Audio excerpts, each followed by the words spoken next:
Rombongan Balai Besar Taman Nasional Lorelindo, Poso, Sulawesi Tengah melaksanakan studi banding ke Cagar Biosphere Cibodas yang berlangsung selama 4 hari, 11 hingga 14 April 2017, dengan tujuan memberikan pengetahuan kepada peserta tentang pengelolaan Cagar Biosphere. Dan berikut ini kita simak liputan selengkapnya.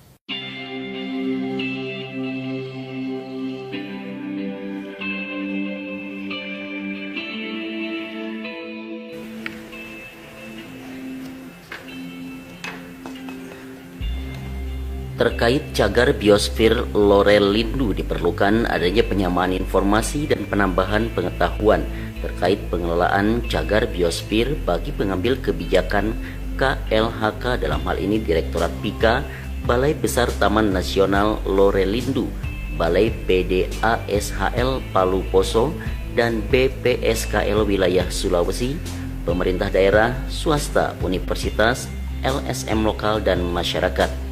Untuk itu diperlukan kegiatan studi banding ke Cagar Biosphere yang lebih baik pengelolaannya, dan Cagar Biosphere Cibodas Taman Nasional Gunung Gede menjadi sasaran studi banding dari rombongan pengelola Taman Nasional Lorelindo yang berlangsung selama 4 hari 11 hingga 14 April 2017 dengan mengunjungi salah satu objek wisata yang ada di kawasan TNGGP sebagai contoh pengelolaan ekowisata di dalam area inti Cagar Biosphere Cibodas. Menjadi agenda dari kunjungan 4 hari di Kabupaten Cianjur ini. Jadi kan ada kegiatan kami di Taman Nasional Lorelindo di Sulawesi Tengah.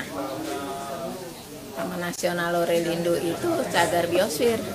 Oleh karena itu kami membawa teman-teman dari Taman Nasional Lorelindo dan sekitarnya yang terkait dengan pembinaan masyarakat di luar kawasan Taman Nasional untuk belajar apa yang sudah dilakukan oleh Taman Nasional Gunung Gede Pangrango dan juga wilayah-wilayah penyangga di sekitarnya.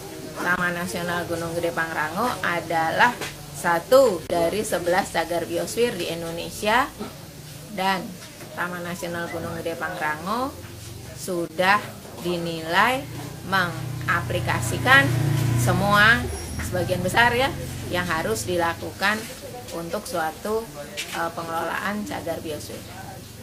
Apa yang Ibu lihat dari kunjungan 4 hari ini?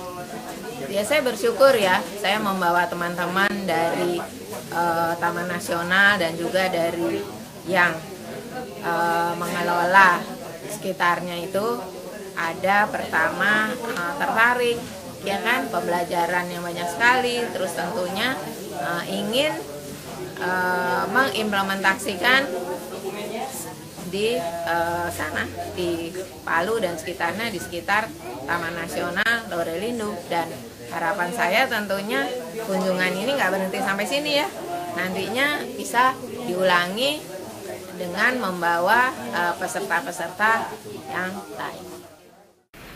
Mereka melihat aktivitas masyarakat di zona penyangga dan zona transisi Cagar Biosphere Cibodas.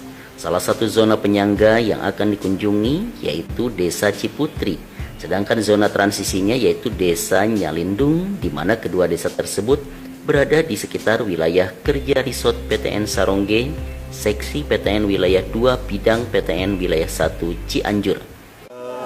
Pertama-tama terima kasih untuk kesempatannya untuk bisa belajar dari apa yang sudah dilakukan oleh Bapak Ibu, masyarakat, juga kawan-kawan dari Taman Nasional, dari Cagar Biosphere Cibodas, yang sudah banyak sebenarnya yang kami dapat dalam kunjungan 4 hari ini.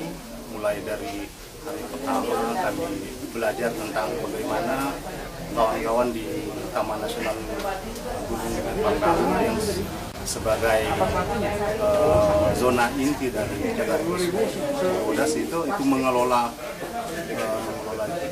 ekowisata yang sangat bagus, di mana banyak atraksi yang sudah diatur, interpretasinya juga bagus, sign-boardnya ada, terus pengaturan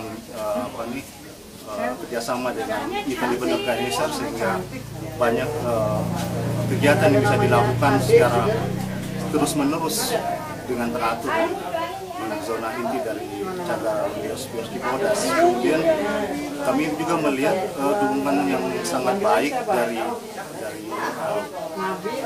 pemerintah daerah yang ada dalam badan koordinasi pemerintah dan pembangunan wilayah 1 Bogor, Provinsi Jawa Barat, itu sangat baik juga, di mana itu mengkoordinir bagaimana kegiatan-kegiatan di sekitar Cibodas ini sehingga bisa mendukung usaha konservasi alam, taman nasional dan sekitarnya, ini sehingga bisa memberikan manfaat yang berkelanjutan kepada masyarakat juga kepada alam.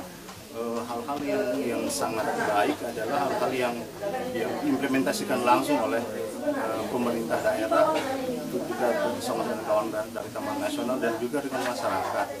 Ada hal-hal seperti sektor ekonomi kreatif, kalau bisa dibilang ya, dari hal-hal yang timber forest product, mulai dari jamur, tiram, dari teh, malahan juga dengan kerjasama dengan beberapa perusahaan, ada 7 perusahaan teh dan juga yang lain ya, hortikultura. Saya kira sangat baik. Juga ada hal-hal yang kalau kita lihat dengan pengembangan ekowisata itu pasti ada dampak.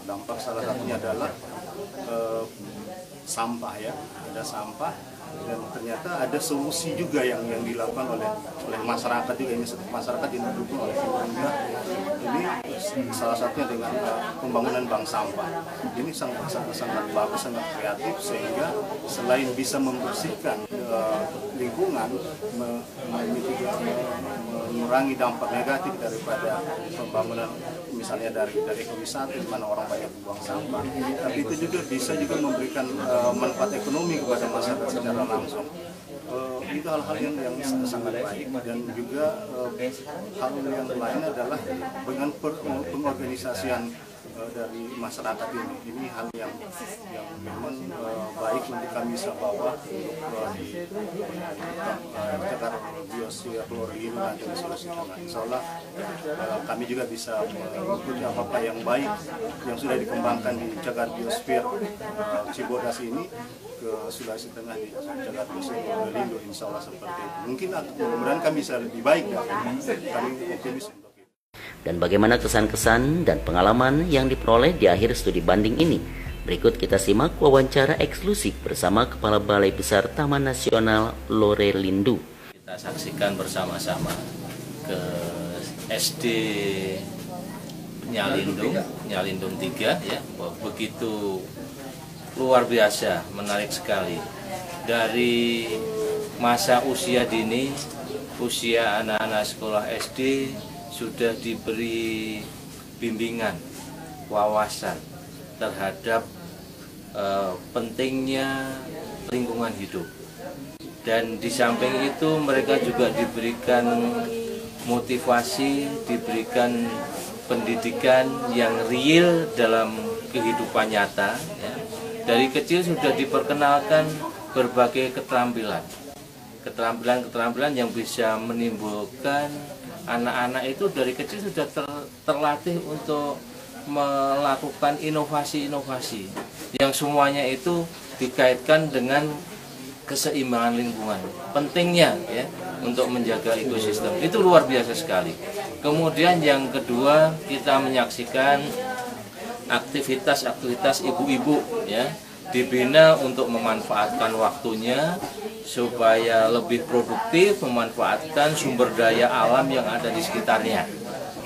Kemudian kita berkunjung ke budidaya jamur, ya, jamur tiram. Itu juga luar biasa. Ya, semuanya memanfaatkan sumber daya alam yang ada di sekitarnya, sangat bermanfaat, menyerap tenaga kerja yang cukup banyak dan juga menghasilkan nilai ekonomi yang cukup besar, dan itu juga menghasilkan bahan makanan organik ya yang bergizi tinggi. Nah, kemudian di sini ya kita menyaksikan pengelolaan sampah ya. Ini kepedulian sampah, ini persoalan nasional. di kota besar, juga di pemukiman-pemukiman, semua pengelolaan sampah ini suatu yang sangat kompleks. Ya, di sini ada kepedulian bersama, ya sampah dikelola dengan baik, ya, yang bermanfaat. Ternyata sampah juga bisa menghasilkan tambahan penghasilan bagi rumah tangga yang mengumpulkan sampah kemudian di-store di bank sampah ini, ya. Ya, ini sangat-sangat luar biasa. Dan kampung ini saya kira nanti akan menjadi contoh, ya, untuk kebersihan lingkungan, ya. Dan di samping itu juga memberikan hasil, ya, kepada semua lapisan masyarakat yang ada di sini. Luar biasa sekali pembelajaran, ya, yang sangat praktis, yang kadang-kadang kita lupakan tetapi sebenarnya bisa kita lakukan. Nah, ini yang tentunya kami dari jauh-jauh dari Sulawesi Tengah, ya, dengan teman-teman ini mendapat pembelajaran yang luar biasa, dan itu akan kita tiru, kita terapkan di sana, kita sosialisasikan kepada masyarakat di tempat kami. Ya, semoga saja dari kegiatan studi banding ini akan memberikan pengetahuan kepada peserta tentang pengelolaan cagar biosfer yang lebih baik di Taman Nasional Lorelindu.